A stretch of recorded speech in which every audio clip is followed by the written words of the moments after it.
নিজের জন্মদিনে নিজেকে গিফট দেওয়াটা কতটা শোভনীয় আমার ঠিক জানা নেই, তবে নিজেকে ভালোবেসে কিছু কথা তো লেখা যেতেই পারে, কি বলো? তো চলো তোমাদেরকে শোনাই। আমি স্বচ্ছতা ভালোবাসি, ভালোবাসি অচেনা পথ। হই হুল্লোড়ে মিশে যেতে পারি, ভুলে যেতে পারি দীর্ঘ জমা ক্ষোভ।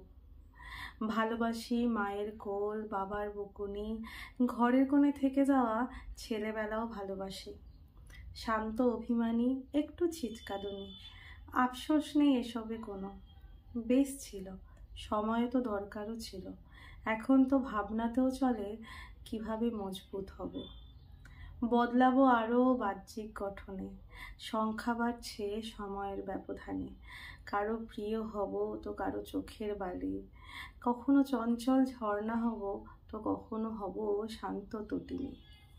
সফল হব, নিজের একটা ঘর বানাবো, নিজের প্রাণের মানুষের সাথে নির্ভেজাল দিন কাটাবো। আমার মধ্যে আমিত্ব নেই, তবে অবহেলা হতে আফসোস বড়। জন্ম জানি মৃত্যুর দিন গণে, তবে সেদিনের আগে শতবার জন্ম নেব।